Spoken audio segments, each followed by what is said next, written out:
ล 13:44 นาทีเป็นต้นไปพิธีเททองนำเลิกรอ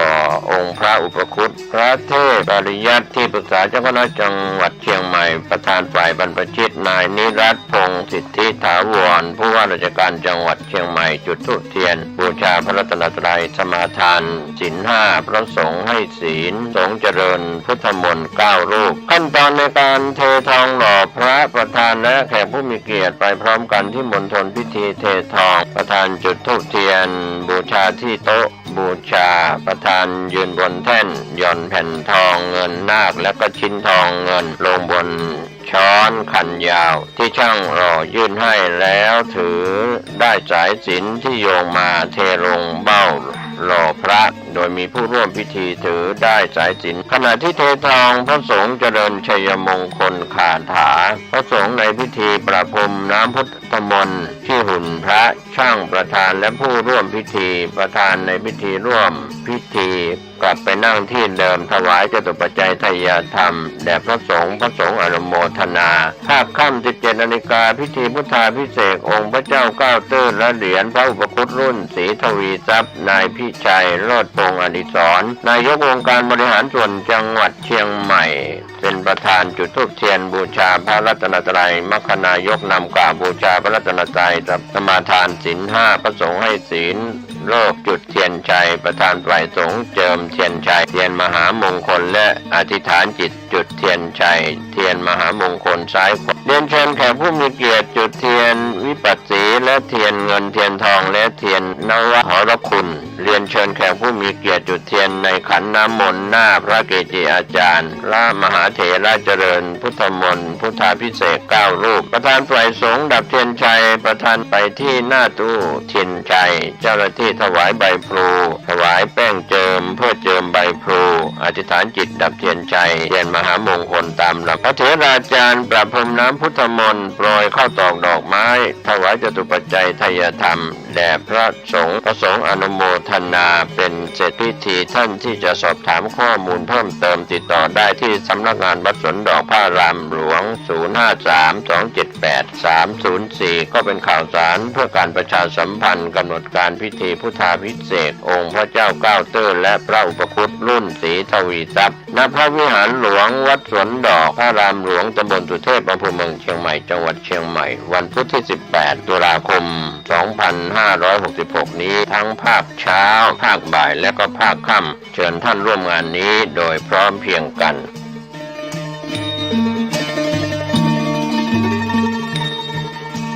จากยกมือไหว้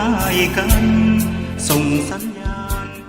รายการรถด่วนขบวนพิเศษฤดูกาลเข้าพรรษาประจำปีพุทธศักราช 2566 จัดโดยคณะสงฆ์จังหวัดเชียงใหม่กำหนดการดังนี้วันอาทิตย์ที่ 22 ตุลาคมขึ้น 8 ค่ำเดือนเกียงเดินทางไปยังวัดแสนหลวงตำบลยางเนิ้งอำเภอสารพีจังหวัดเชียงใหม่ 20 นาฬิกาฟังพระธรรมเทศนาหนึ่งกันก็เป็นกิจกรรมที่เชิญชวนผู้ใจบุญใจกุศลได้ร่วมกันฟังเทศน์ฟังธรรมในฤดูกาลเข้าพรรษาและออกพรรษาในการฟังเทศน์รายการรถด่วนขบวนพิเศษก็เชิญชวนคณะสงฆ์คณะศรัทธาสาธุชนทั้งหลายได้ร่วมเดินทางไปกับรถด่วนขบวนพิเศษทั้งหมดมี 13 ขบวนด้วยกันนะครับก็เป็นส่วนหนึ่งของการประชาสัมพันธ์เชิญท่านฟังเทศน์รายการรถด่วนขบวนพิเศษฤดูกาลเข้าพรรษาซึ่งมีการจัดโดยคณะสงฆ์จังหวัดเชียงใหม่องค์กรเครือข่ายชาวพุทธจังหวัดเชียงใหม่ดำเนินงานโดยคณะกรรมการบริหารงานกลุ่มหนุ่มสาวจังหวัดเชียงใหม่ก็เป็นข่าวสารเพื่อการประชาสัมพันธ์รถด่วนขบวนพิเศษประจำปี 2566 นี้เป็นดวงเดียวกันเหมือนญาติพี่น้องร่วมต่อปัญหาธรรมสารพันก่อนจากยกมือไหว้กันส่งสัญญาณพบกันอีกครา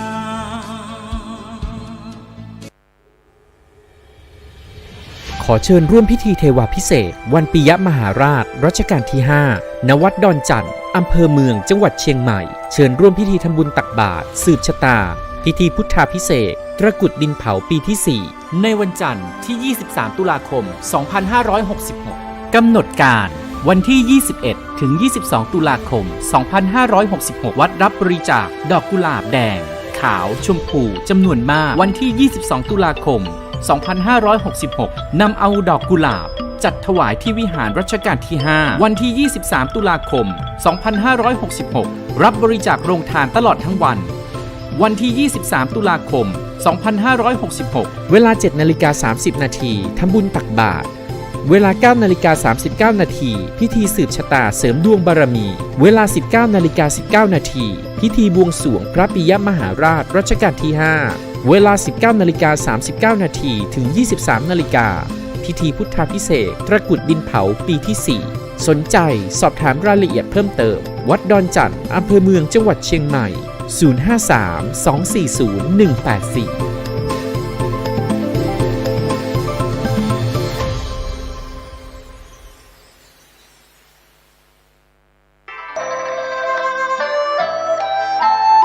ข่าวสารเพื่อการประชาสัมพันธ์ด้วยทางคณะสงฆ์อำเภอหางดงโรงพยาบาลหางดงและชาวอำเภอหางดงขอเชิญ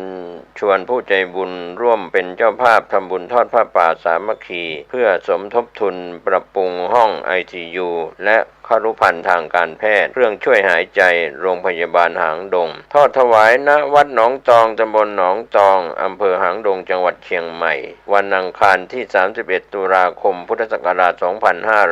2566 ตรงกับแรม 2 ค่ำเดือนเกียงเหนือเวลา 13 นาฬิกาก็ขอเชิญชวนศรัทธานักศีลนักบุญ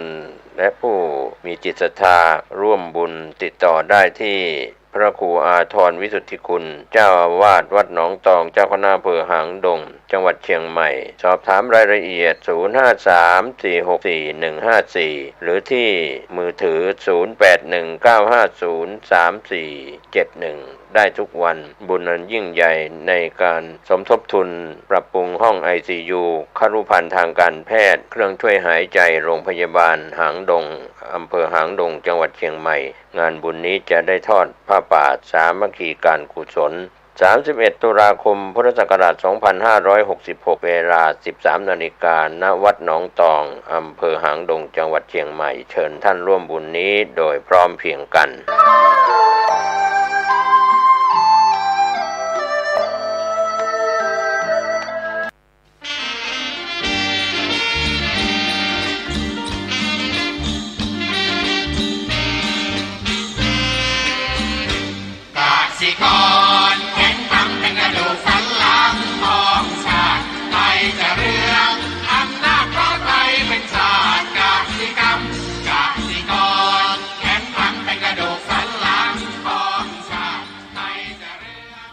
รายการต่อจากนี้ไป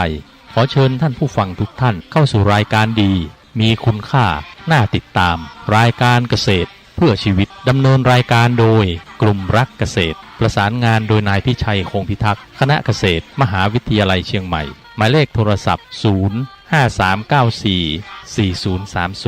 ขอเชิญทุกท่านติดตามรับฟังได้ณบัดนี้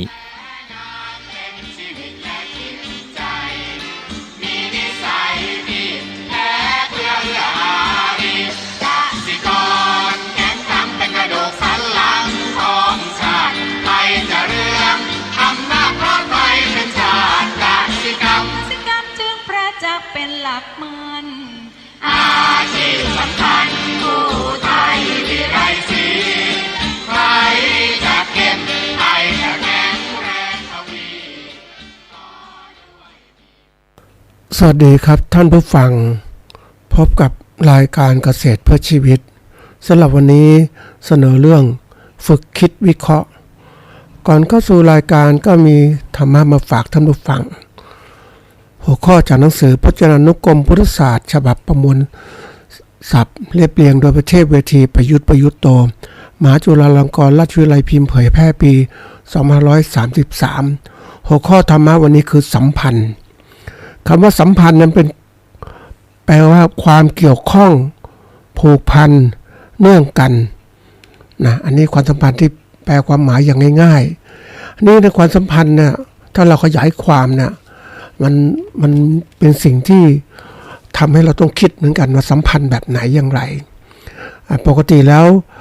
สัมพันธ์เนี่ยมันก็จะมีถ้ามองถึงความสัมพันธ์ของสิ่งต่างๆของสัตว์ต่างๆนะของคนระหว่างคนต่างๆนะคนกลุ่มต่างๆก็จะมีความสัมพันธ์ในที่นี้จะมองถึงคนในเรื่องคนเนี่ยมีความสัมพันธ์ทางเรื่องของสายเลือดนะความสัมพันธ์เรื่องทางการงานอาชีพความสัมพันธ์เรื่องการที่ว่ามีกฎหมายมาเกี่ยวข้องนะอย่างเรื่องการสมรสเนี่ยการมีบุตรต่างๆสัมพันธ์ทางกฎหมายนะความสัมพันธ์ที่มันเกิดขึ้นมันเป็นความเกี่ยวเนื่องกันเกี่ยวข้องกันนะมันถ้าเราจะพิจารณาถึงความสัมพันธ์เนี่ยมันแล้วแต่ที่ว่าเราจะดูเอาเป้าหมายหรือด้านใดด้านที่เราสนใจโดยปกติแล้วเนี่ยถ้าเรามองถึงความสัมพันธ์ในทางธรรมะเนี่ย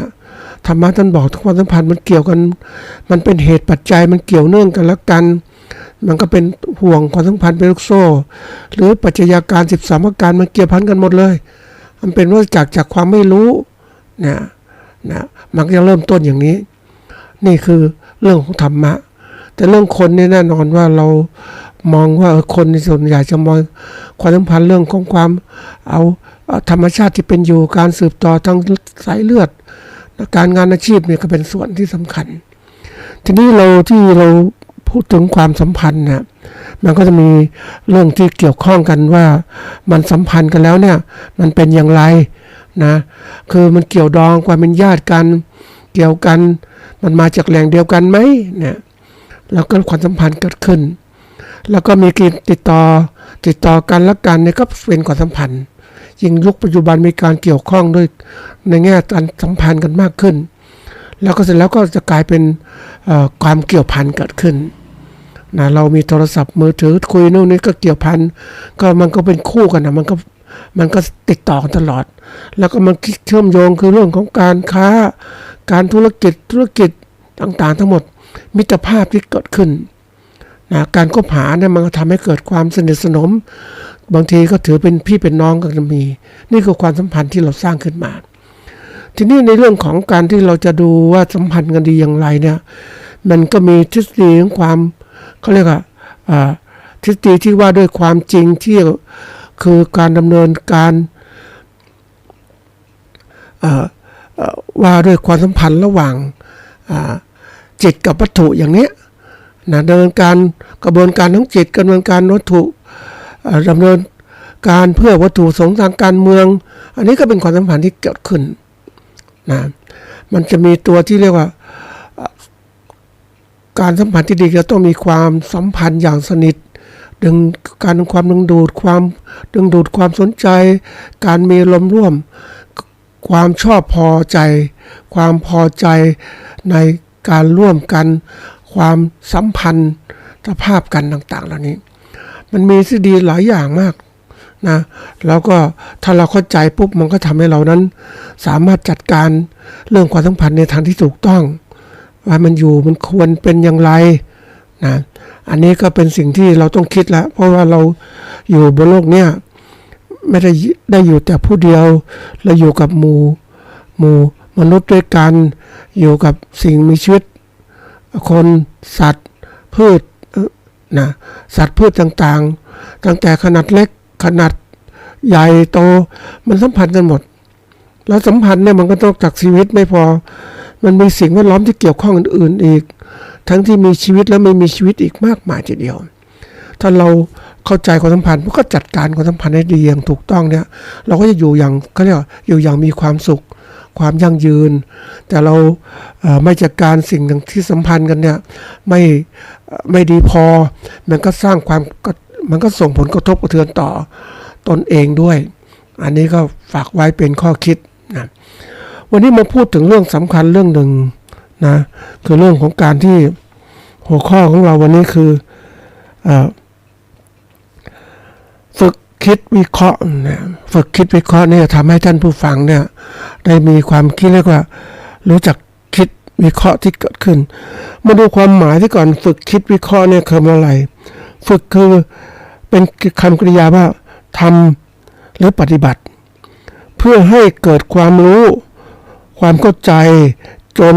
เป็นหรือมีความชำนาญเนี่ยต้องฝึกให้ชำนาญด้วยนะนี่คำว่าไอ้ฝึกมันมีหลายตัวตั้งแต่ฝึกงานฝึกฝนฝึกหัดในต่างๆเหล่านี้ก็เป็นอย่างการฝึกงานเนี่ยเป็นการสอนให้ทำงานจนทำเป็นเนี่ยฝึกฝนก็คือเป็นคำว่าฝึกเพียรฝึกพยายามฝึก ฝึกหัดเป็นคำพยายามฝึกใส่ฝึกให้ชำนาญเนี่ยฝึกหัดฝึกให้ชำนาญอันนี้ก็อยู่ในส่วนของการฝึกนะทีนี้มีที่คำต่อมาคือคิดเนี่ยคิดเราเคยพูดไปหลายครั้งนะท่านผู้ฟังอาจจะจำได้นะคิดเป็นคำกริยาแปลว่าทำให้ปรากฏเป็นรูปหรือประกอบให้เป็นรูปหรือเป็นเรื่องขึ้นในใจก็มีคำหนึ่งที่ใกล้เคียงคือใคร่ครวญไตร่ตรองคาดคะเนอันนี้ก็นี่คือคิดนะทีนี้วิเคราะห์เนี่ยคำว่าวิเคราะห์แปลว่าเขาเรียกว่าแปลว่าการใคร่ครวญแยกออกเป็นส่วนๆนะ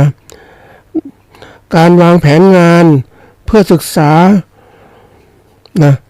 ให้ถ่องแท้นะอันนี้คือการวิเคราะห์วางแผนคือการจัดการแยกออกเป็นส่วนๆเพื่อศึกษาอย่างถ่องแท้รวมความแล้วสามคำนี้ก็คือฝึกให้อะไรฝึกให้เขาเรียกว่าให้เกิดการคิดคือทำคือปฏิบัตินั่นแหละนะให้เกิดการทำให้คิดเรื่องราวต่างๆเป็นรูปเป็นร่างเกินในใจหรือใคร่ครวญนะแล้วก็วิเคราะห์ด้วยการวิเคราะห์ด้วยให้มันถึงแก่นแท้ของมันแยกเป็นส่วนออกมานะอันนี้เป็นสิ่งที่ต้องฝึกละคนเราส่วนใหญ่นะเราปล่อยให้เป็นธรรมชาติค่อยๆฝึกไปเองทำเองนะมันก็เลยช้านะทีนี้ในโลกปัจจุบันเนี่ยก็เรียกว่าการฝึกคิดวิเคราะห์เนี่ยมันเป็นหลักสูตรที่ต้องฝึกแหละมันจะทำให้เร็วขึ้นท่านผู้ฟังคงเห็นว่าเวลานักธุรกิจที่เขาทำการวิเคราะห์เรื่องราวต่างๆเนี่ยเขาเก่งมากนะท่านผู้ฟังเพราะเขาเนี่ยทำการฝึกมามากนะฝึกมากๆเนี่ยจะทำให้เขารู้อะไรได้มากขึ้นแล้วก็มีความชำนาญฝึกหัดไปเรื่อยคิดวิเคราะห์เรื่องโน้นเรื่องนี้ไปเรื่อยจนมีความชำนาญแล้วรู้ถึงจริงแล้วเขาวิเคราะห์เนี่ยแยกเป็นส่วนได้ให้เห็นมันมีความเชื่อมโยงอะไรต่อกันอย่างไรนะอันเนี้ยมันทำให้เรามองเห็นการที่เราดำเนินธุรกิจต่างๆได้นะด้วยความสำคัญของเรื่องนี้ก็คือว่าการที่เราฝึกคิดวิเคราะห์เนี่ยก็ทำให้เรานั้นสามารถสร้างความสามารถในการรับรู้เรื่องราวต่างๆได้มากขึ้นนะรับรู้แล้วก็ทำให้เกิดการเขาเรียกพัฒนาความรู้ที่เกิดขึ้นว่าเราเนี่ยรับรู้พอไหมไม่พอเรื่องนี้ก็ไปค้นคว้าหาความรู้เพิ่มเติมนะทีนี้ไอ้ตัวที่เป็นพัฒนาความรู้เกิดขึ้นมันก็เกิดขึ้นอย่างการที่ว่าพัฒนาความรู้ด้วยการศึกษาทีนี้มันลามสิมันก็เกิดว่าพัฒนาความรู้นะที่เขาเรียกเรียนรู้ที่เกิดขึ้นคือเอาความรู้ต่างๆมาปฏิบัติให้เกิดความใจแจ่มแจ้งก็เรียกว่าเรียนรู้ที่เกิดขึ้นทีนี้ทั้งหมดเนี่ยก็ทำให้เรานั้นสามารถที่จะทำการประกอบธุรกิจใดธุรกิจหนึ่งที่เรามีความสนใจก็จะทำให้เรานั้นประกอบการได้ดีขึ้นมองให้ชัดเจนมากขึ้นนะชัดเจนมากขึ้นเราก็จะสามารถที่จะดำเนินธุรกิจได้อย่างดีนะเราก็เรียกว่ามีความถูกต้องสร้างผลกำไรได้มากอันนี้คือการที่เราต้องฝึกแหละถ้าเราไม่ฝึกเนี่ยมันก็เป็นเหมือนที่เราเรียกว่าทำนะโดยไม่รู้โดยใช้วิธีการว่าลองผิดลองถูกมันก็เกิดอะไรเสียหายขาดทุนหลายอย่างมากเสียหายทั้งเงินทุนที่ลงทุนไปเสียหายเรื่องเวลาที่ต้องสูญเสียไปแรงกายแรงใจที่ลงทุนไปมันก็ทำแล้วไม่ได้ประโยชน์เนี่ยมันไม่อยากจะทำใช่ไหมแต่ถ้าเรามีความรู้อะไรที่ถูกต้องมากขึ้นเราจะทำอะไรอย่างมีแผนยกตัวอย่างเช่นนะได้มีโอกาสคุยกับนักเขาเรียก ผู้ที่จะคือเปลี่ยนอาชีพมาทำผู้ฟังเขาเป็นพนักงานขายสินค้าไปยังที่ต่างๆท่องเที่ยวไปคือขายสินค้าเนี่ยเป็นก็เลยเป็นเซลแมนนั่นแหละเอาผลิตภัณฑ์สินค้าไปเสนอขายกับร้านต่างๆไปทุกต่างๆทั้งหมดเลยนะโดยคิดว่าทำได้ดีแล้วนะก็คิดอย่างนั้นแต่เมื่อเกิดวิกฤตโควิดเกิดขึ้นปุ๊บการค้าขายก็ไม่ดีเขาเรียกอะไรต่างๆก็ไม่ได้คล่องตัวนะแล้วค่าผลกำไรคือค่าโบนัสที่ได้ก็ไม่มากก็เกิดความรู้สึกไม่อยู่ไม่ได้แล้วต้องเปลี่ยนอาชีพแล้วก็ลาออกจากบริษัทไปเปลี่ยนอาชีพไปทำอะไรไปทำงานขายอาหารที่ใดที่หนึ่งเนี่ยก็ขายไปทีนี้ว่ามันก็ได้เท่าเดิมมาทางฝั่งเพราะตลาดมันจำกัดนะตลาดมันต้องมีถ้าตลาดดีต้องมีลูกค้าเยอะๆเนี่ยแต่เมื่อตลาดจำกัดก็เริ่มที่คิดย้ายตลาดย้ายที่ต่างๆไปเรื่อยๆนะไปหาที่ดีแล้วก็เป็นลงหลักปักฐานนี่ลงหลักปักฐานสร้างบ้านสร้างอะไรอยู่ในที่นั้นแล้วน่ะเป็นต่างจังหวัดทีนี้ก็ยังคิดที่จะประกอบอาชีพทำร้านอาหารอยู่แต่ปรากฏว่ามาทำร้านอาหารในที่ว่าในสถานที่หรือจังหวัดที่มีการแข่งขันกันสูงมากเลยเป็นเมืองท่านผู้ฟังเมืองที่คนเข้ามาทำธุรกิจมากแล้วก็มีการแข่งขันกันสูงทีนี้แข่งขันสูงปุ๊บเนี่ยตัวเองที่เคยจากมาเมืองเล็กมาสู่เมืองใหญ่แข่งขันสูงมันจะสู้ลำบากท่านผู้ฟังเพราะตัวเองจะต้องสู้ยังไงต้องสร้างเอกลักษณ์สินค้าต้องศึกษาตลาดต้องศึกษาลูกค้าต้องศึกษาทำเลตลาดอยู่อย่างไรถ้าพูดถึงการประกอบการเนี่ยนะก็ต้องมีสถานที่จำหน่ายอยู่ที่ไหนนะแล้วก็การส่งเรื่องสินค้าอย่างไรลูกค้าเป็นอย่างไรศึกษาเยอะทีนี้เขาไม่เคยคิดไปอย่างนี้มาก่อนไม่ได้เตรียมการไม่หัดคิดมาก่อนเลยคืออยู่ๆก็จะมาทำเลยจากการค้าในพื้นที่เล็กๆมาสู่พื้นที่ใหญ่แข่งขันสูงเนี่ยมันลำบากมากนะท่านผู้ฟังผลิตสินค้ามาขายไม่ก็ได้แล้วก็ขายได้เฉพาะช่วงเวลาหนึ่งเท่านั้นมันก็เลยกลายเป็นว่าทำให้รายได้ต่างๆมันน้อยลงนะท่านผู้ฟังเขาก็เอาสินค้าอื่นมาขายเพิ่มเติมแต่มันก็ได้ลำบากนะท่านผู้ฟังเพราะอะไรก็คือว่าในการทำการงานต่างๆเราจำเป็นอย่างยิ่งที่ต้องเรียนรู้ให้มันครบให้มันเป็นระบบให้มากขึ้นแต่คนเรามองในสิ่งที่เราอยากทำอย่างเดียวนะไม่เคยคิดวิเคราะห์มันก็เลยกลายเป็นว่าเวลาเจอปัญหาต่างๆมันมากมายต่างถาโถมก็หมดกำลังใจเหมือนกันแต่ไม่รู้จะไปไหนถอนไปไม่ได้การงานก็ออกมาแล้วอะไรออกมาแล้วเนี่ยมันเป็นสิ่งที่ต้องคิดแล้วก็นี่เป็นต้นแบบนะเป็นกรณีศึกษาที่ฝากท่านผู้ฟังว่าเราจะทำอาชีพอะไรแล้วแต่ต้องคิดให้รอบคอบหัดคิดวิเคราะห์ทีนี้คนเราไม่เคยหัดคิดวิเคราะห์เนี่ยมันก็เลยกลายเป็นว่ามองโลกในแง่ดีไปหมดเลยหรือบางคนที่บอกว่ามองโลกเขาเรียกมองเชิงบวกนะเชิงบวกเพื่อสร้างมันดีนะยังไงมันต้องดีนะให้กำลังใจตัวเองแต่บางคนมองเชิงลบมันลบไม่ไหวเลยทำไม่ดีอย่างงี้อันนี้คือมองทั้งบวกทั้งลบเนี่ยมันก็เลยกลายเป็นว่าไม่เข้าใจที่แท้จริงวิธีการมองเข้าใจต้องมองเป็นระบบทั้งบวกทั้งลบเนี่ยมารวมกันเป็นระบบมันจะเห็นจุดอ่อนจุดแข็งวิกฤตโอกาสและเห็นข้อดีข้อเสียเชิงบวกเชิงลบยังไงมันเห็นหมดแล้วก็วิเคราะห์ได้การกระทำต่างๆของมนุษย์เนี่ยที่การประกอบการหลายๆอย่างมนุษย์ชอบการลองผิดลองถูกนะแล้วก็ลองผิดลองถูกไปเรื่อยๆนะมันเหมือนกับว่าเรามีทรัพยากรมากมายมีเวลามากมายแล้วก็ลองผิดไปลองผิดไม่ได้ดิอันนี้ลองแล้วมันเกิดถูกมันก็ได้เจริญต่อไปถ้ามันผิดก็ทำใหม่เปลี่ยนนู่นเป็นนี่ใหม่อันนี้มันเหมือนกับว่าอย่างที่บอกทรัพยากรมากมายมันจริงไม่มากมายมันจำกัดนะเวลามันจำกัดจริงๆเพราะฉะนั้นอย่างที่บอกยุคใหม่จะต้องทำอะไรแล้วแต่นะเราไม่ใช่การลองผิดลองถูกเราทำการเขาเรียกว่ามีต้นแบบความรู้ของคนที่ประสบความสำเร็จหรือมีเขาเรียกมีสาระวิชาการอันนี้ที่เป็นวิชาการนำความรู้ไปสู่ความสำเร็จเรื่องราวตรงใดตรงหนึ่งก็มีความรู้เราเอาความรู้ต่างๆศึกษา ศึกษาความรู้จากตำรับตำราศึกษาความรู้จากบุคคลศึกษาความรู้จากการสอบถามพูดคุยเราก็จะนำความรู้นั้นมาทำเขาเรียกมาเอาความรู้นั้นเป็นสัญญาละเป็นความจำมาแล้วก็มาทำความเข้าใจด้วยการลงมือปฏิบัตินะ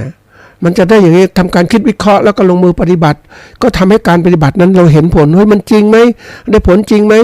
นะมันก็ทำให้เราเร็วขึ้นอ่ะทำไมคนต้องมีการศึกษาเข้าเรียนทั้งที่มนุษย์ก็มีแขนสองขาสองศีรษะหนึ่งเท่ากันทำได้เหมือนกันแต่การเข้าเรียนรู้ต่างๆมันทำให้คนนั้นน่ะคนที่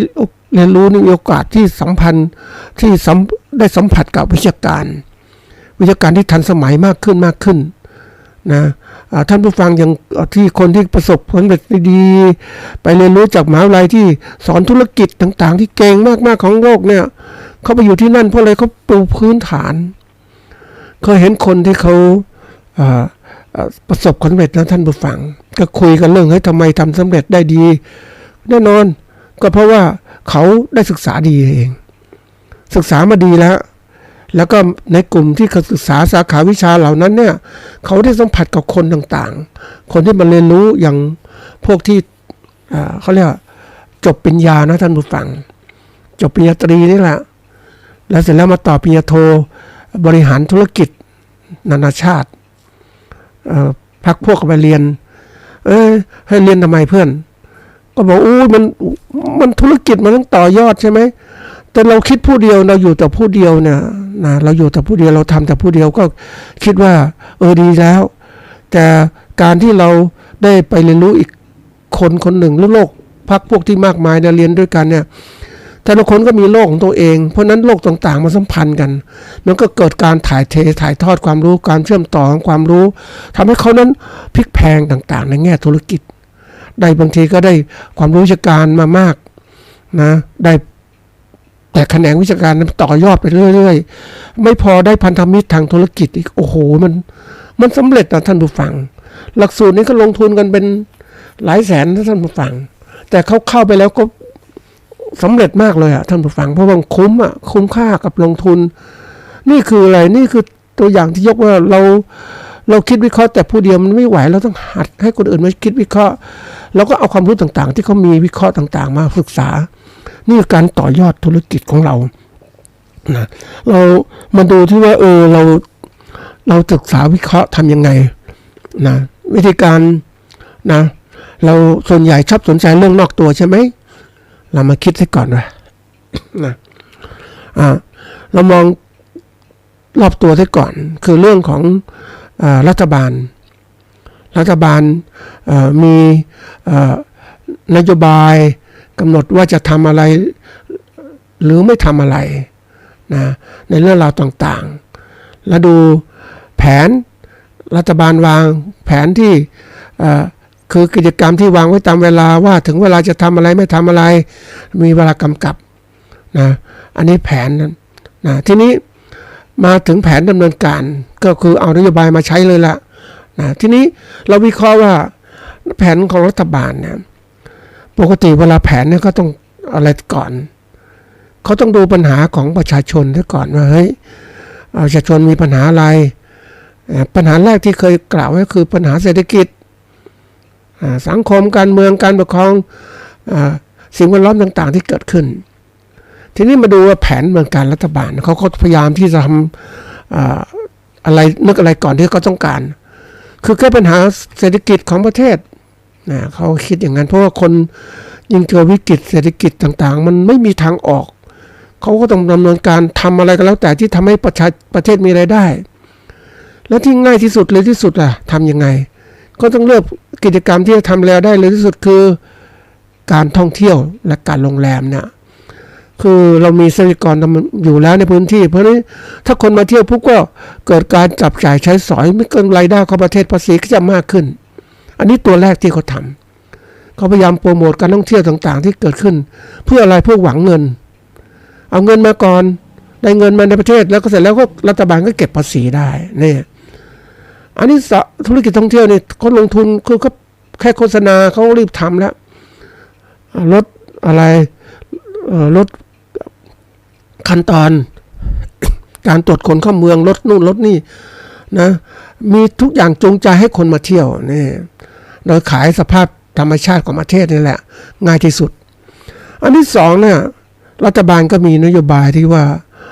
จะส่งเสริมพัฒนาอุตสาหกรรมอะไรได้ที่ทำรายได้ดีที่สุดก็พวกอิเล็กทรอนิกส์หรือพวกรถยนต์ต่างประเทศเข้ามาลงทุนด้านการเงินการเข้ามาลงทุนประกอบการในประเทศไทยเพื่อจะทำให้คนไทยมีแรงงานนี่มันง่ายเป็นการอุตสาหกรรมคือหมายว่าดึงต่างชาติเข้ามาลงทุนทีนี้จะพัฒนาอุตสาหกรรมในประเทศมันต้องใช้ทุนเยอะแล้วเศรษฐกิจเราแย่ก็ต้องทำอะไรที่มันได้เร็วก่อนได้เงินก่อนนั่นเองเห็นไหมอันนี้หัดศึกษาอย่างนี้ทีนี้มาดูว่าถ้ามาถึงพัฒนาอุตสาหกรรมในประเทศถามว่ารัฐบาลสนใจอาชีพเกษตรหรือไม่สนใจน่ามากเลยเพราะอะไรรู้ไหมก็มันตลาดไม่ก็ดีคนไม่มีกำลังซื้อส่งเสริมผลิตพัฒนาผลิตไปเท่าไรก็มันก็ขายไม่ก็ได้นะทีนี้มันมาดูว่าจะทำไง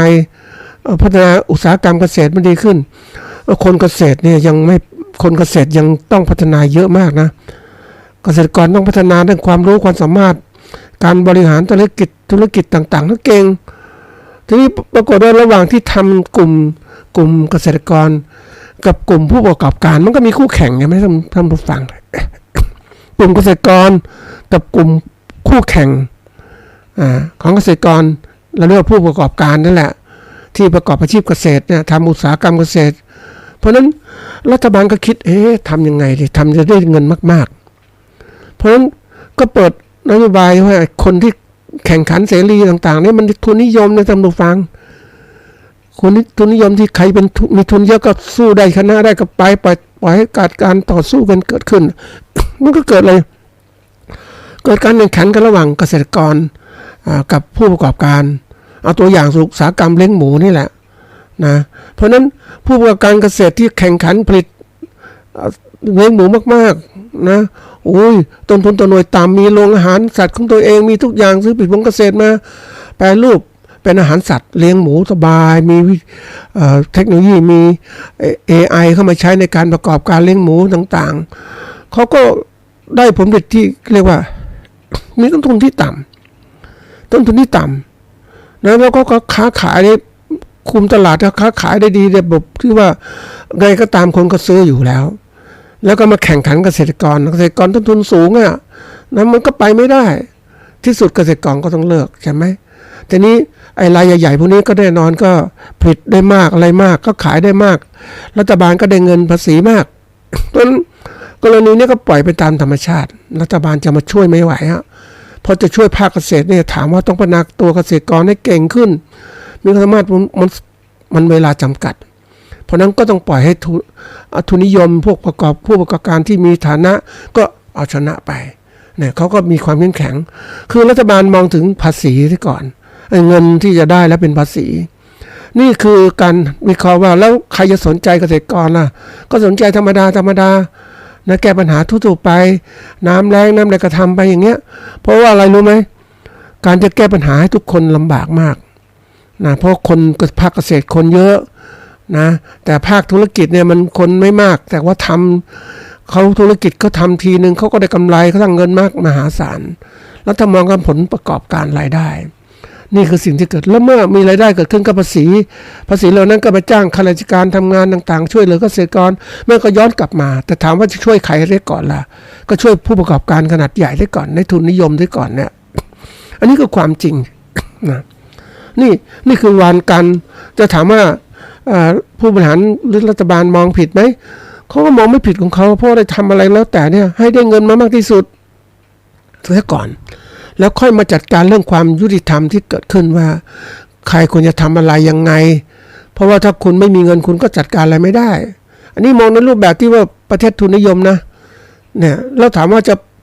ประชานิยมไหวไม่ประชานิยมไม่ไหวแน่เพราะเงินไม่มีเนี่ยต้องคิดอย่างนี้แล้วจะมาค้ำประกันราคา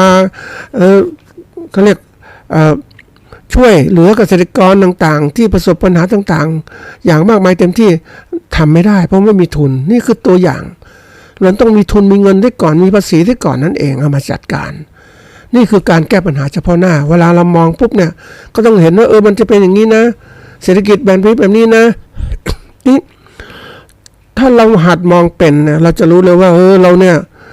การประกอบการเกษตรของเราอยู่ในระดับไหนอย่างไรรัฐบาลในความสนใจไหมเพราะนั้นรัฐบาลในสนใจน้อยเราจะทำไงให้อยู่ได้ล่ะเพราะนั้นจำเป็นอย่างยิ่งที่จะต้องมาศึกษาตัวเองวิเคราะห์ตัวเองว่าทำอย่างไรนี่หัดคิดวิเคราะห์ภาพใหญ่และสิ่งแวดล้อมต่างๆก็หัดคิดวิเคราะห์มันจะเป็นยังไงเกิดขึ้นมันก็เทือนหมดนะภาคเกษตรเราเสี่ยงหลายอย่างนะท่านผู้ฟังเสี่ยงจากเรียกว่าแรงงานที่ภาคเกษตรเสี่ยงการเมืองที่เขานโยบายต่างๆก็ตอบสนองต่อคนที่ให้ธุรกิจรายได้กับภาครัฐมากกว่ามากกว่าประชาชนเล็กๆน้อยๆเพราะว่าประชาชนเขาทำรายได้น้อยนะประกอบการก็น้อยเสียภาษีก็น้อยนะซื้อของก็น้อยไม่หมุนเวียนภาคใหญ่ๆเนี่ยก็ทำธุรกิจใหญ่โตเราจะเห็นได้นะรัฐบาลดำเนินการต่างๆเนี่ยก็เพื่อที่จะสร้างความอยู่รอดเขาเรียกอยู่รอดมั่นคงเขาเรียกอยู่รอดมั่นคงมั่งคั่งและยั่งยืนเขาก็เตรียมการแต่ขณะนี้ต้องเอาอะไรไปก่อนล่ะก็ต้องเอาตัวเราเองให้รอดก่อนเอารัฐบาลพาประเทศให้เจริญให้มีเศรษฐกิจที่ดีก่อนแล้วก็มาดูความยุติธรรมความเสมอภาคกับคนในสังคมทีนี้มันอย่างที่เราต้องรู้นะว่าท่านผู้ฟังว่าในประเทศของคนส่วนใหญ่ที่เป็นทุนนิยมเนี่ยแน่นอนว่ามันจะมีคนอยู่แบ่งเป็น3กลุ่มในประเทศกลุ่มคนชั้นล่างชั้นกลางและระดับเขาเรียกว่าคนมั่งคนมีนะมันก็ต้องมาตัดดูว่ากลุ่มไหนล่ะที่เขามีอำนาจที่สุดในสังคมแน่นอนกลุ่มที่รูปสามเหลี่ยมก็บนส่วนยอดนั่นแหละนะเป็นผู้ที่ควบคุมผู้ที่ดำเนินการผู้ที่มีทรัพย์สินเงินทองมหาศาลนะอันนี้คือคนชั้นสูงชนทีนี้คนชั้นกลางแน่นอนว่าก็พวกอะไรพวกข้าราชการพวกกลุ่มในพวกนักธุรกิจต่างๆที่ยังอยู่เป็นพวกที่ว่า SME ต่างๆแล้วเนี่ยนะเป็นส่วนใหญ่จะเป็นมีเดียมแล้วนะกลางๆและขนาดใหญ่อาจจะยังไม่รวยแต่กลุ่มชั้นล่างนี่แน่นอนกลุ่มชั้นล่างที่เกิดขึ้นคือกลุ่มของเกษตรกรผู้ใช้แรงงานต่างๆที่มันมีมหาศาลและฐานรากเยอะมากเพราะฉะนั้นเวลาที่จะช่วยมันก็ต้องใช้เงินเยอะและในการพัฒนาต่างๆนะคือระดับประเทศท่านผู้ฟังก็คงรู้ว่าประเทศที่เขาพัฒนาแล้วเนี่ยเขาจะขยับรายได้จากเกษตรกรและกรรมกรให้สูงขึ้นเพราะฉะนั้นคนชั้นล่างๆเนี่ยก็จะน้อยลงละก็ขยับมาเป็นชนชั้นกลางและยิ่งการเกิดน้อยลงคนก็จะมีฐานะที่ดีขึ้นอยู่คนชั้นกลางพออยู่สบายละแต่ทีนี้ว่าประเทศไทยมันไม่ใช่อย่างนั้นมันอยู่ในชั้นของการเติบโตแล้วยิ่งคนก็เข้ามาอีกแล้วก็แต่ละพื้นที่ต่างจังหวัดก็แตกต่างกันอีกเพราะนั้นการที่รัฐบาลจะทำได้เต็มที่ช่วยเหลือประชาชนได้ทุกที่ก็ลำบากนี่เราวิเคราะห์แล้วมาดูตัวเราสินะเรามาดูทีละตัวนะคือถ้าเอาหลักวิเคราะห์ที่เคยกล่าวไว้ตั้งแต่บทเก่าๆอันที่หนึ่งคือเรามาดูตัวเราว่าเรานั้นน่ะนะเรามีความต้องการอะไรต้องการอยู่รอดมั่นคงยั่งยืนนะหรือเปล่ายังไงการประกอบการเกษตรมันยากมากนะท่านผู้ฟังเพราะว่าผู้ประกอบการคือเกษตรกรเยอะแยะไปหมดเลยคู่แข่งเรามากมันจะทำอะไรโดดเด่นก็สมมติผลิตสินค้ามาจะกำหนดราคาเนี่ยอย่างที่ตัวอย่างยางพาราราคาสูงเนี่ยมันเป็นเพราะเกมรัฐบาลที่รัฐบาลใช้กลยุทธ์ในเรื่องของวิธีการทำยังไงให้ราคายางพาราประเทศไทยมันสูงขึ้น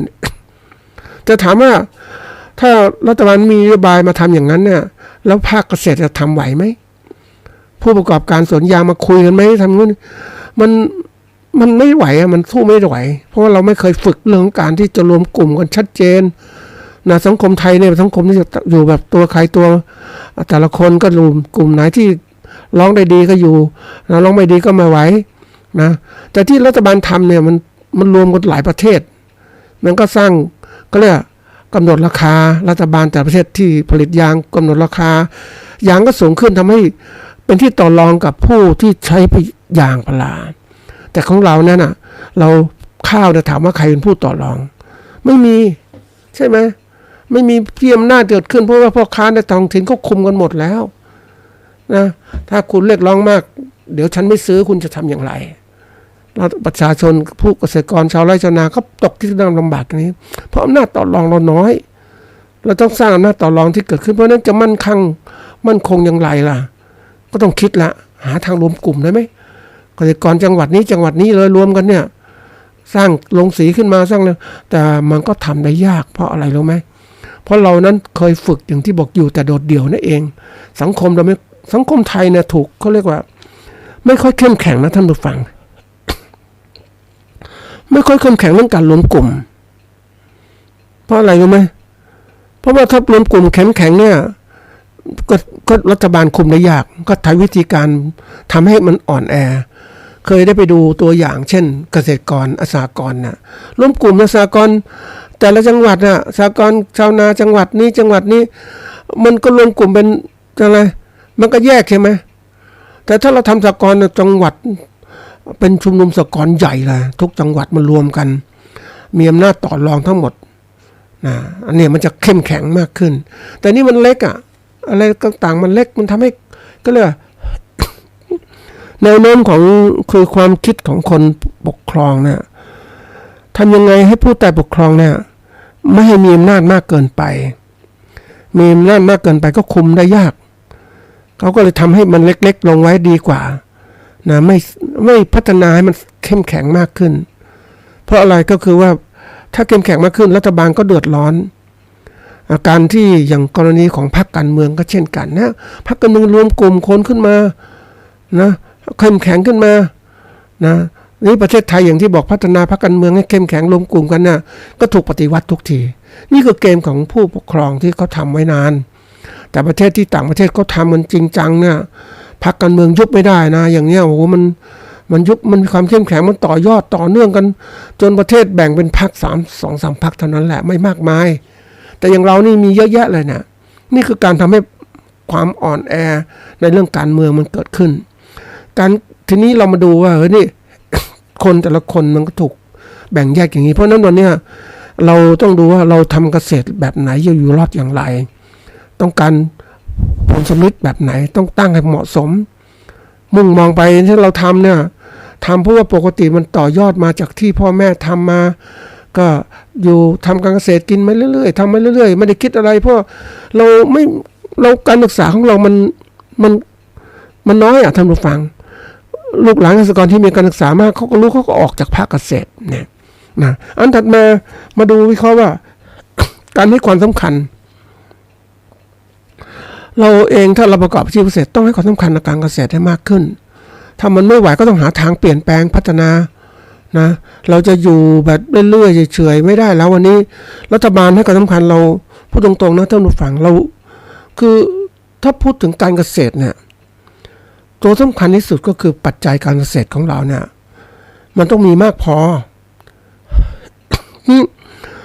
ก่อนๆนะ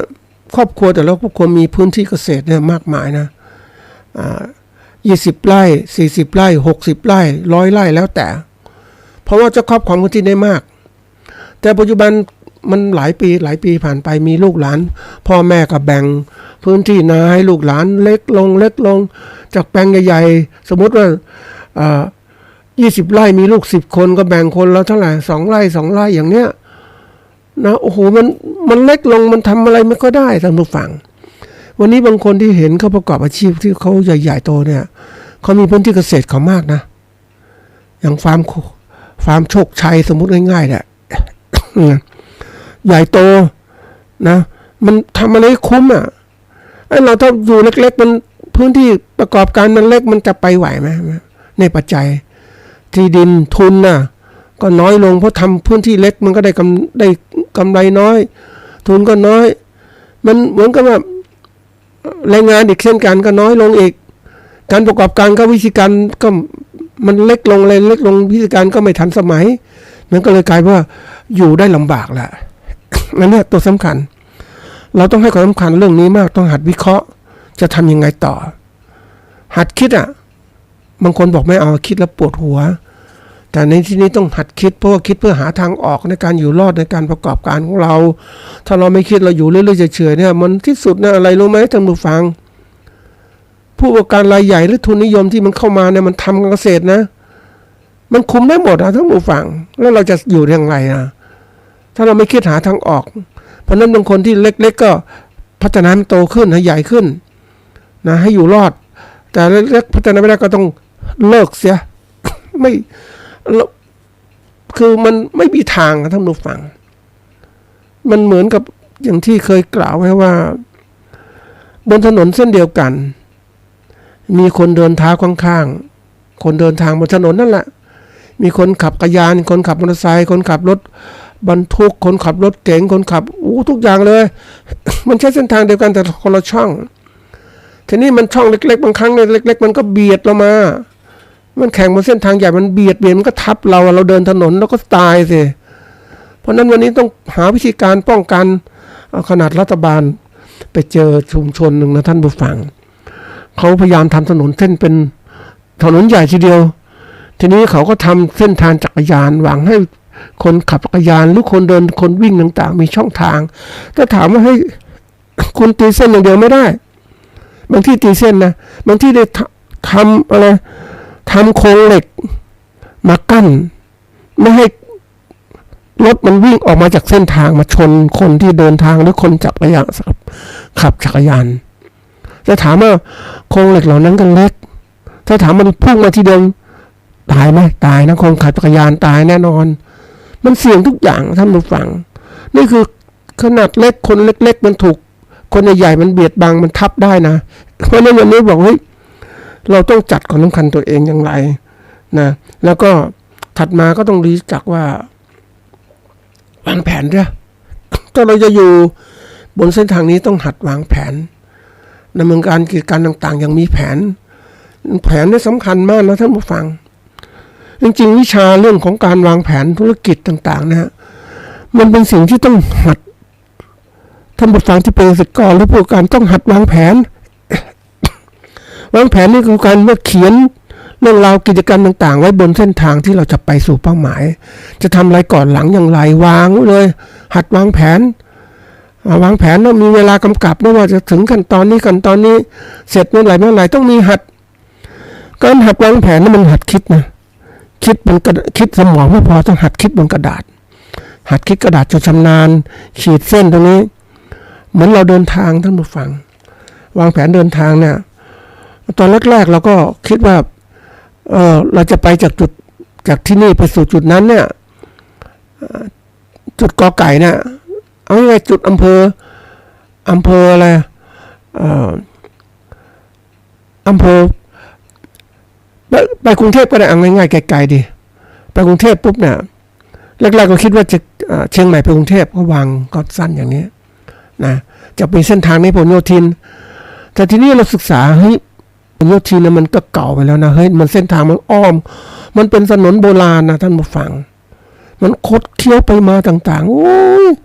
เนี่ยเราถ้าเราคิดวางแผนจะไปเราก็เห็นแล้วว่าจะไปเส้นทางไหนฮะแล้วเสร็จแล้วมันเลือกเส้นทางใหม่ที่ดีที่สุดแล้วที่สุดตรงไหนอย่างไรเห็นไหมมันก็เราคิดแล้วมันจะไปเส้นทางไหนรถมันสะดวกสบายรถไม่ติดเนี่ยมีเส้นทางไฮเวย์นู่นผ่านไม่เข้าเมืองผ่านจังหวัดนู้นจังหวัดนี้เร็วมากเลยนี่คือการรู้จักใช้เส้นทางนะเหมือนกันนะการที่เราวางแผนเนี่ยเราไม่เคยคิดแต่ถ้าเราคิดปุ๊บเรามีแผนใหม่ๆที่ดีกว่าเดิมการวางแผนบางทีมันเขาเรียกว่ามันมีการร่างแผนชั่วคราวด้วยก่อนนะวางแผนชั่วคราวว่าจะไปเส้นไหนดีเนี่ยแต่แล้วมันก็เริ่มมีความชำนาญให้เริ่มมีความรู้เพิ่มเติมอะไรเพิ่มเติมปุ๊บก็เปลี่ยนจากวางแผนชั่วคราวเป็นวางแผนจริงๆเลยกำหนดจริงๆเลยมันเพราะว่าเราได้มีข้อมูลมากพอเส้นทางไหนดีแล้วเราก็จะทำเส้นทางนั้นนี่แหละเป็นตัวอย่างในการประกอบการของเราเองว่าไม่ใช่ว่าเป็นคิดแค่เนี้ยอยู่แค่เนี้ยทำแค่นี้พอมีพอกินพอใช้ก็พอแล้วคือคนมาคิดคนที่ก็ให้เนี่ยมันคิดถึงคนที่ให้ข้อมูลต่างๆเนี่ยเขาทำอย่างนั้นไหมเวลาเรามองข้อมูลต่างๆต้องคิดมองอย่างนักธุรกิจที่เขามอง นักธุรกิจเขามองทฤษฎีต่างๆโอ้โหเขาเก่งมากๆเลยอะทฤษฎีต่างๆทั้งเรื่องของการทำงานต่างๆว่ามันยิ่งคนมีการศึกษาดีๆแล้วมือฝั่งเขามีความรู้ดีๆปุ๊บเขาก็วางแผนธุรกิจเขาเก่งมากเลยแต่เราเองเราอยากจะเติบโตอย่างเขาก็ต้องวางแผนอย่างเขาบ้างไม่เติบโตอย่างใหญ่อย่างเขาแต่ว่าเอาหลักการบางส่วนมาใช้ คือการทำต่างๆตัวอย่างเช่นเราทำอาชีพเกษตรของเราเนี่ยเราก็บอกว่าขอมีกินมีใช้ก็พอแล้วเนี่ยแต่นักธุรกิจไม่ใช่ทำแล้วต้องมีกำไรต้องได้กำไรมาขาดทุนไม่ได้ทีนี้เราคิดว่าพอมีพอใช้ก็บางทีขาดทุนก็ไม่เป็นไรเดี๋ยวพอมีพอใช้แต่ท่านผู้ฟังเชื่อไหมว่าโลกมันเปลี่ยนนะเมื่อโลกเปลี่ยนสถานการณ์มันเปลี่ยนเพราะฉะนั้นสิ่งที่เราคาดหวังต่างๆนั้นเราไม่มีอะไรไม่มีแผนรองรับเราก็เจอภายใต้ความเสี่ยงภัยเมื่อเราทำการเกษตรโดยไม่มีแหล่งน้ำสำรองเนี่ยมันขาดแคลนเราใช้แหล่งน้ำปกติเราถามว่าแหล่งน้ำมันไม่พอเนี่ยไอ้ความร้อนมันสูงขึ้นนะความร้อนของโลกมันสูงขึ้นปรากฏว่ามันขาดแคลนปุ๊บต้นพืชที่เราปลูกตายหมดแล้วทำไงลงทุนไว้ตั้งนานเยอะแยะเห็นไหมนี่คือการไม่คิดไม่คิดถึงแผนสำรองไว้ข้างหน้าเราคือคิดว่าอะไรต่างๆที่รอบๆกายของเราเนี่ยมันคงที่ตลอดไม่เปลี่ยนแปลงฉันจะทำอะไรก็ได้แล้วแต่อย่างนี้เนี่ยคิดอย่างเงี้ยมันไม่ทันสมัยนักธุรกิจเขาคิดว่ามันเปลี่ยนแปลงตลอดนะนี่เดี๋ยวคู่แข่งจะเข้ามาแล้วเดี๋ยวอันนั้นจะเข้ามาแข่งในประเทศไทยมันโลกเนี่ยมันglobalization นะโลกาภิวัตน์มันเกิดขึ้นมันไปไหนก็ได้นั่นเป็นที่โลกที่มันมีทุนมันไปลงทุนที่ไหนมันก็ได้สบายเคยไปดูเสื้อผ้าท่านผู้ฟัง เสื้อผ้าแบรนด์ใหญ่ๆโตๆเนี่ยแบรนด์ดีๆทั้งนั้นเลยเนี่ยผลิตที่กัมพูชาผลิตที่เวียดนามผลิตที่ประเทศไทยผลิตที่บังกลาเทศคือที่ไหนมีไอ้แบรนด์ใหญ่ๆที่เป็นเจ้าของบริษัทเนี่ยมันไปลงทุนที่นั่นหมดเลยเพราะว่าถ้าเย็บเสื้อผ้าต้องใช้แรงงานใช่ไหมเครื่องจักรมันมีอยู่แล้วก็ไปยกไว้แรงงานที่ไหนราคาถูกฝึกได้เนี่ยเย็บกดปุ่มก็ทำงานได้ยิ่งมีโปรแกรมคอมพิวเตอร์ดีๆมันก็ทำงานได้นี่คือตัวอย่างการไหลของทุนนิยมจะเข้ามาได้ง่ายมากขึ้นถ้าเราไม่คิดเราก็จะลำบากอันนี้คือการวางแผนต้องลุกคิดข้างหน้าด้วยว่าการวางแผนแต่ละอย่างต้องมีอะไรต้องมีการพิเคราะห์เรื่องของสิ่งแวดล้อมที่จะต้องเปลี่ยนแปลงตลอดเวลาวันนี้ยิ่งเจอสภาพของการแข่งขันทางธุรกิจท่านผู้ฟังมันธุรกิจเกษตรนะไม่ธรรมดานะการลงทุนต่างๆเนี่ยบริษัทของเขา สมมติว่าประเทศนี้เป็นอุตสาหกรรมทีนี้คนเขาทำยังไงคือเขาใช้แรงงานของประเทศเนี่ยให้เกิดมูลค่ามากที่สุดเพราะนั้นไปผลิตสินค้าอุตสาหกรรมได้ผลมากกว่าที่มาผลิตสินค้าเกษตรกรรมเพราะนั้นสินค้าเกษตรกรรมก็ให้คนที่แรงงานชั่วโมงแรงงานต่ำๆไปผลิตสินค้าเกษตรกรรมเขาก็เอาโรงงานกลับมาตั้งผลิตสินค้าในประเทศหนึ่งในเรื่องของการที่เอาได้มีอาหารการกินไปขายยังประเทศเขาเพราะว่าประเทศเขาเป็นประเทศอุตสาหกรรมเขาไม่มีอาหารเพราะนั้นเขาก็เอาประเทศเกษตรกรรมเป็นที่ตั้งเขามาลงทุนทำการเกษตรไปเห็นถั่วและญี่ปุ่นนะท่านผู้ฟังที่เริ่มต้นทำธุรกิจเนี่ยก็ทำแบบนี้ทั้งนั้นแหละเพราะถั่วและมันที่นิยมมากเลยเขาก็ให้ประเทศไทยผลิตแล้วก็เสร็จแล้วส่งไปยังโดยตรงไปญี่ปุ่นเลยแรงงานของเราก็ได้แค่คนไทยก็ได้แค่แรงงานนะตลาดเราไม่ได้เพราะควบคุมตลาดหมดเห็นไหมเพราะนั้นวันนี้ที่บอกว่าเราต้องมาดูความจริงที่เปลี่ยนแปลงตลอดว่ามันเราคิดสั้นๆไม่ได้เดี๋ยวนี้การเคลื่อนย้ายทุนนิยมมันไปหมดแล้วเราก็มาลงทุนต่างๆทั้งหมด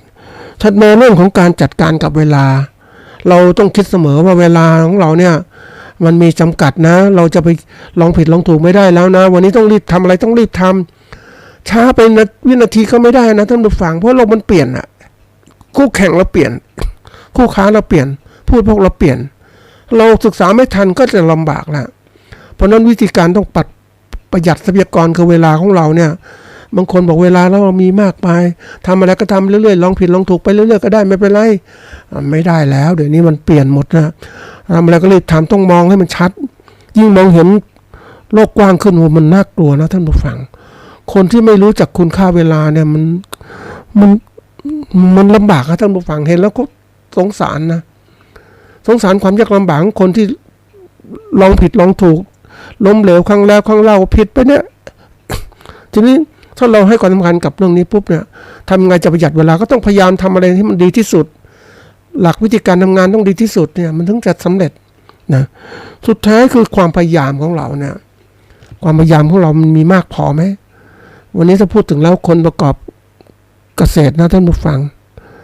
คือแรงงานชนบทนะพยายามก็สุดที่ของเขานั่นแหละ